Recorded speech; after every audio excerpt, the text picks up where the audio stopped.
बच्चों, सबसे पहले गोकुल सिंह स्मारक महाविद्यालय सुनावा प्रतापगढ़ की ऑनलाइन क्लासेस में आप सभी बच्चों का मैं तहे दिल से स्वागत करता हूं।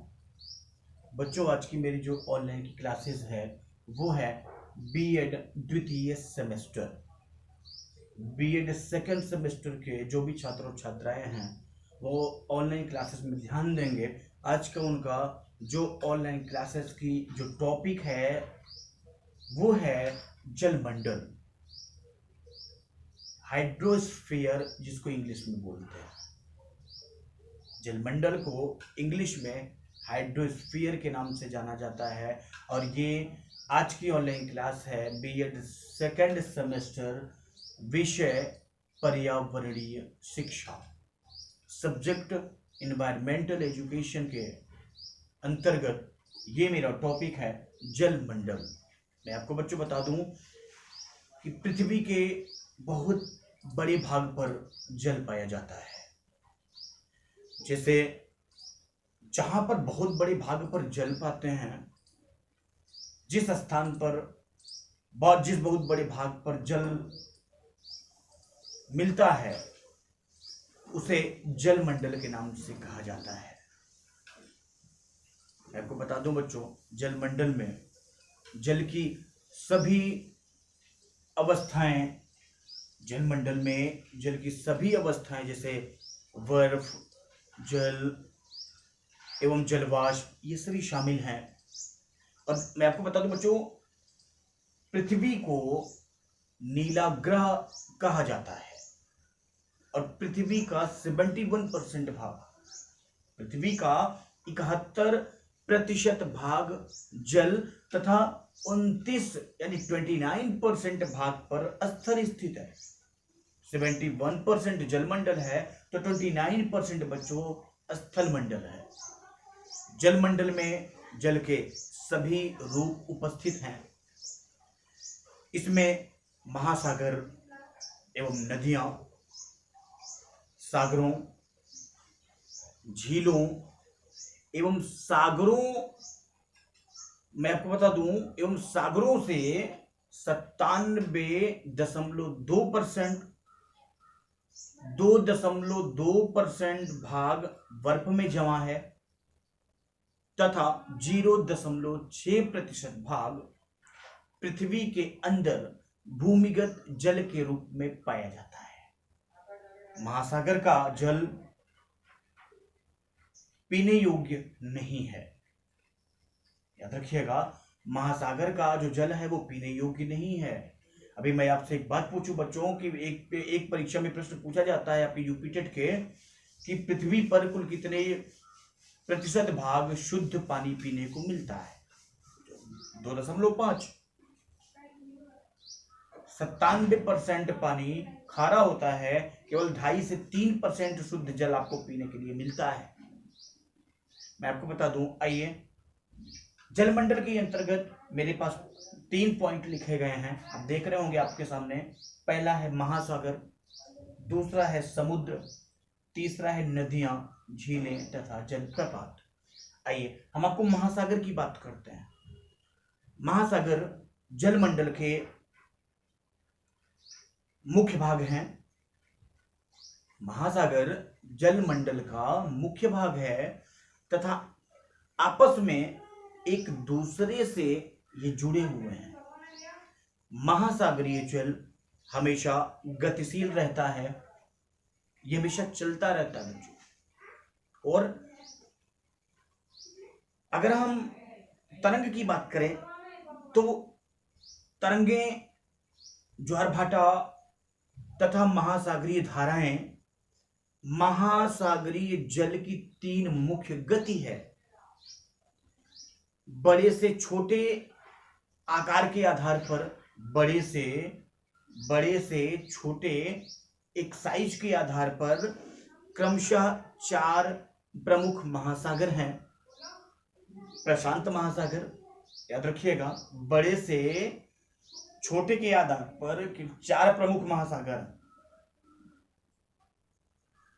नंबर 1 प्रशांत महासागर, नंबर 2 अटलांटिक महासागर, नंबर 3 हिंद महासागर और नंबर 4 आर्कटिक महासागर। याद रखिएगा, बड़े से छोटे के आकार में केवल 4 प्रमुख महासागर हैं। पहला प्रशांत महासागर, दूसरा अटलांटिक महासागर, तीसरा हिंद महासागर और चौथा है आर्कटिक महासागर। मैं आपको बता दूं बच्चों, अगर हम ज़्यादा एक्सप्लेन करेंगे ना तो बहुत लंबा हो जाएगा ये। नेक्स्ट मैं आपको लिए चलता हूँ समुद्र पर। आपको मैं ये भी बता दूं बच्चों, ध्यान से सुनिएगा कि पृथ्वी पर पानी के, ध्यान से सुनिएगा बच्चों मेरी बात, पृथ्वी पर पानी के, बच्चों ध्यान से सुनिएगा, हम आपको महासागर के बाद मैंने आपको बता दिया कि 4 प्रमुख महासागर हैं। एक्सप्लेन मैं बाद में करूंगा चारों के बारे में। अगर हम महासागर के बारे में बात करें तो बड़े आकार से लेकर के छोटे छोटे आकार तक केवल 4 प्रमुख महासागर हैं। पहला है प्रशांत महासागर, दूसरा है अटलांटिक महासागर, तीसरा है हिंद महासागर और चौथा है आर्कटिक महासागर। आई नेक्स्ट समुद्र। मैं आपको समुद्र के बारे में लिए चल रहा हूं बच्चों। मैं आपको बता दूं कि पृथ्वी पर पानी के बड़े बड़े भंडार हैं और उन पानी के बड़े बड़े भंडारों को समुद्र का नाम दिया गया है,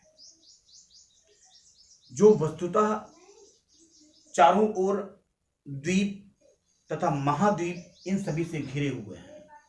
ये सभी द्वीपों से, महाद्वीपों से लगातार घिरे हुए हैं। और पृथ्वी पर मैं आपको बता दूं बच्चों, 16 पृथ्वी पर 16 बड़े समुद्रों में,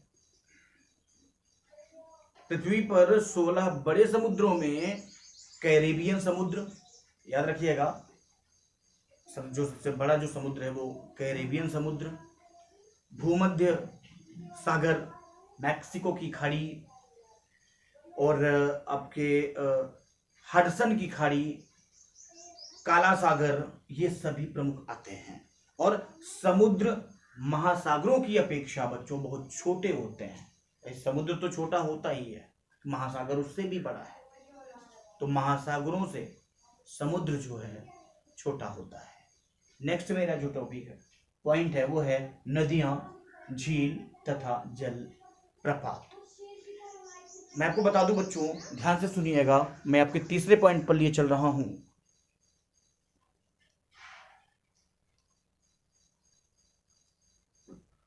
नदियां, झीलें तथा जल प्रपात। पृथ्वी पर नदियों की उपयोगिता सर्वाधिक है, क्योंकि ये व्यापार में भी सहायक सिद्ध होती हैं। भाई व्यापार में भी नदियां सहायक होती हैं, नदियों का उपयोग किया जाता है। और मैं आपको बता दूं बच्चों, अनेक जो शहर है ना, वो अनेक शहर भी इसी नदियों के ही किनारे जाके बस जाते हैं। विश्व में, पूरे संसार में 5 बड़ी नदियां हैं। अमेजन नदी, याद रखिएगा, विश्व में 5 बड़ी नदियां हैं। अमेजन नदी नंबर 1, नंबर 2 नील नदी, पहला अमेजन, दूसरा नील नदी, तीसरा मिसिसिपी, मिसोरी जिसको बोलते हैं, चौथा यांगत्जे और पांचवा है ओबी। याद रखिएगा, ये विश्व में 5 सबसे बड़ी नदियां हैं, जो जिनके नाम मैं आपको बता रहा हूं। याद रखिएगा बच्चों, पहला है,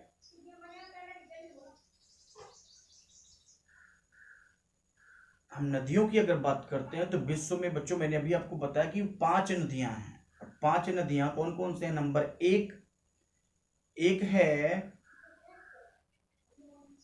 अमेजन नदी, नंबर 1, नंबर 1 अमेजन नदी, नंबर 2 नील नदी, number 3 Mississippi Missouri, number 4 Yangtze और नंबर 5 ओबी। ये संसार की 5 नदियां हैं। ध्यान से सुनिएगा एक बार फिर से। कौन कौन सी नदियां हैं बच्चों? 5।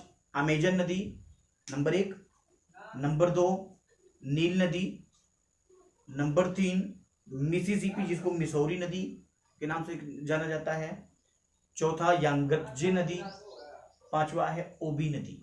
ये 5 संसार की सबसे बड़ी नदियां हैं। आइए मैं आपको बता दूं, भारत की गंगा नदी, याद रखिएगा बच्चों, भारत की गंगा नदी लंबाई की दृष्टि से विश्व में 31वां स्थान पर है, 31st पोजीशन। फिर से बता दूं आपको, भारत की गंगा नदी विश्व की सबसे लंबी नदी गंगा, भारत की सबसे लंबी नदी गंगा। भारत की गंगा नदी लंबाई की दृष्टि से विश्व में 31वां स्थान रखती है। इनके अतिरिक्त अनेक झीलें जैसे वुलर झील, चिल्का झील आदि ये सभी भी पृथ्वी पर उपस्थित हैं। और अनेक जलप्रपात भी, बहुत सारे जलप्रपात भी हैं, अनेक जलप्रपात भी पृथ्वी पर मिलते हैं, आपको पाए जाते हैं। और सभी झीलों तथा जलप्रपातों का, जितने भी झील हैं उन सभी झीलों और जितने भी जलप्रपात हैं उन सभी जलप्रपात, सभी झीलों और जलप्रपातों का कोई ना कोई प्राकृतिक जल स्रोत अवश्य होता है।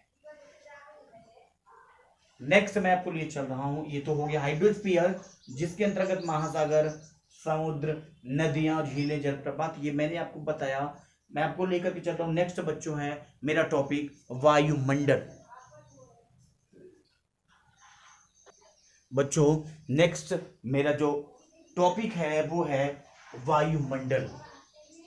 मैं आपको बता दूं बच्चों कि हमारी पृथ्वी को जो चारों ओर से वायु का एक, हवा का एक आवरण है, वो आवरण घेरे हुए है, यही वायुमंडल कहलाता है। यानी परिभाषा में हम ये कह सकते हैं कि हमारी पृथ्वी को जो चारों ओर से वायु का एक आवरण घेरे हुए है, वायुमंडल कहलाता है। अगर हम वायुमंडल की बनावट की बात करें बच्चों, ध्यान से सुनिएगा, वायुमंडल विभिन्न गैसों का एक सम्मिश्रण है।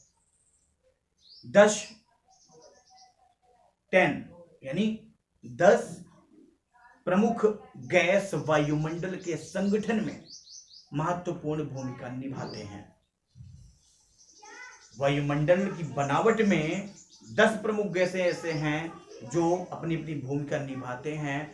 और वो मैं आपको बता दूं कि वायुमंडल में मिलने वाली प्रमुख गैसों का जो परिमाण होता है, मैं आपको बता रहा हूं, बच्चों ध्यान से सुनिएगा। वो 10 कौन कौन से गैस हैं जिनका अपने अपने थोड़ा परसेंटेज में बहुत बड़ा योगदान है। जैसे नाइट्रोजन है तो वो 78.03% है, ध्यान से सुनिएगा बच्चों। ऑक्सीजन है वो 20.99% है। ऑर्गन है 0.93% है। कार्बन डाइऑक्साइड है 0.03% है। हाइड्रोजन है 0.01% है। नियोन है 0.0018% है। हीलियम है 0.0005% है। हीलियम है, याद रखिएगा।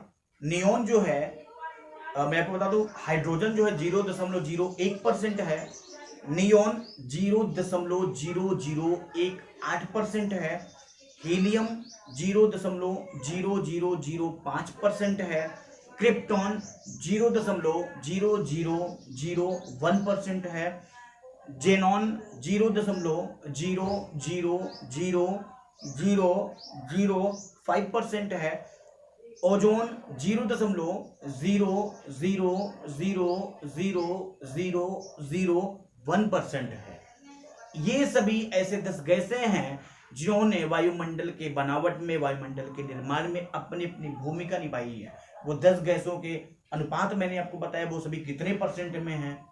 वो 10 गैसें कौन कौन से हैं? Nitrogen, oxygen, organ, carbon dioxide, hydrogen, neon, helium, krypton, xenon, ozone. ये 10 बच्चों ऐसे प्रमुख गैस है जो वायुमंडल का निर्माण करता है।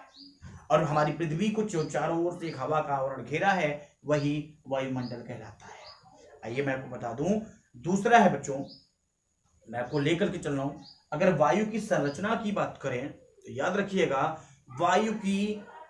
वायुमंडल की संरचना में उनके प्रमुख तत्व निम्नलिखित हैं। वायुमंडल को 5 भागों में बांटा गया है। नंबर 1 अधोमंडल, जिसको हम क्षोभ मंडल के नाम से जानते हैं। दूसरा समताप मंडल। तीसरा मध्यमंडल। चौथा आयन मंडल। और 5वां बहिर्मंडल। आइए, ये वायुमंडल को 5 भागों में बांटा गया है और मैं आपको लिए चल रहा हूं। सबसे पहला पॉइंट क्षोभ मंडल, जिसको हम अधोमंडल के नाम से जाना जाता है। मैं आपको बता दूं बच्चों, ये क्षोभ मंडल वायु की सबसे निचली परत है जिसे क्षोभ मंडल कहा गया है। ये पृथ्वी की ऊपरी सतह से 8 किलोमीटर से लेकर के 16 किलोमीटर तक की ऊंचाई पर होती है। आंधी, तूफान, आकाश का गर्जना इसी मंडल में होता है, क्षोभ मंडल पे। दूसरा समताप मंडल, इस मंडल की मोटाई, याद रखिएगा, समताप मंडल की मोटाई लगभग 50 किलोमीटर से लेकर के 55 किलोमीटर तक है। और मैं आपको बता दूं, ये समताप मंडल क्षोभ मंडल से थोड़ा ऊपर होता है। अगर क्षोभ मंडल नीचे है तो समताप मंडल थोड़ा सा ऊपर होगा। और इसे पृथ्वी का सुरक्षा कवच भी कहा जाता है। याद रखिएगा, कभी कभी परीक्षा में आपसे ये प्रश्न पूछते हैं कि पृथ्वी का सुरक्षा कवच किसे कहा जाता है? समताप मंडल। समताप मंडल को ही पृथ्वी का सुरक्षा कवच कहा जाता है, क्योंकि सूर्य से आने वाली पराबैंगनी किरणों को ये समताप मंडल सोख लेती है। क्योंकि पराबैंगनी किरणों से व्यक्ति को कैंसर हो सकता है, याद रखिएगा। नेक्स्ट तीसरा है मध्यमंडल। ये समताप मंडल के ऊपर एकदम बीचों बीच में स्थित होता है। इसकी ऊंचाई, मध्यमंडल की जो ऊंचाई है वो 80 किलोमीटर तक होती है। यहां पर ऊंचाई के साथ साथ, मध्यमंडल एक ऐसा मंडल है जहां पर ऊंचाई के साथ साथ जो टेम्परेचर है, जो तापमान है, वो गिरता रहता है। नेक्स्ट चौथा है आयन मंडल। मैं आपको बता दूं बच्चों, आयन मंडल में यह जो आयन मंडल है वो मध्य मंडल के ऊपर होता है। आयन मंडल की जो ऊंचाई होती है वो 300 किलोमीटर से लेकर के 400 किलोमीटर तक होती है। आयन मंडल की ऊंचाई 300 किलोमीटर से लेकर के 400 किलोमीटर तक होती है और इसके बीच विद्युत आवेशित कण पाए जाते हैं। इसी के ही बीच विद्युत आवेशित कण पाए जाते हैं आयन मंडल के। ये उसी से जीव मंडल की रक्षा करता है। ये जो विद्युत आवेशित जो कण मिलता है इसको, ये उसी से ही पूरे जीव मंडल को, पूरे पर्यावरण की ये रक्षा करता है और रेडियो तरंगों के परावर्तन को एवं उसके अवशोषण को ये प्रभावित करता है। कौन सा मंडल? आयन मंडल। याद रखिएगा, मेरा 5वां है लास्ट, बाह्य मंडल, जिसको हम बहिर्मंडल के नाम से जानते हैं। बाह्य मंडल जो होता है बाहरी, ठीक है।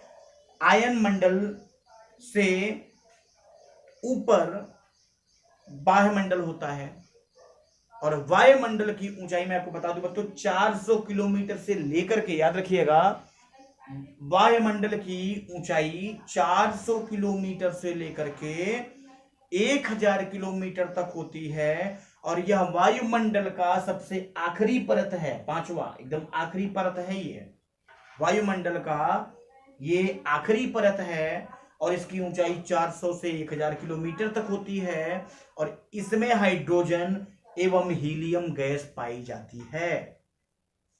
वायुमंडल में ही हाइड्रोजन और हीलियम गैस मिलता है, पाई जाती है।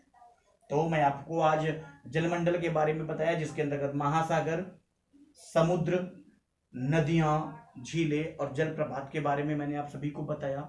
वायुमंडल की परिभाषा मैंने आपको बताई, वायुमंडल की संरचना, उसकी बनावट में कितने कितने गैसों का योगदान है। 10 प्रमुख गैसों को मैंने आपको बताया, nitrogen, oxygen, organ, carbon dioxide, hydrogen, neon, helium, krypton, xenon, ozone, ये 10 गैस है। वायुमंडल की कभी कभी आपसे परीक्षा में ये पूछा जाता है कि वायुमंडल को कितने भागों में बांटा गया है। जो 5 भागों में, अधोमंडल जिसको क्षोभमंडल कहते हैं, समताप मंडल, मध्य मंडल, आयन मंडल और बाह्य मंडल। आज के लिए इतना ही।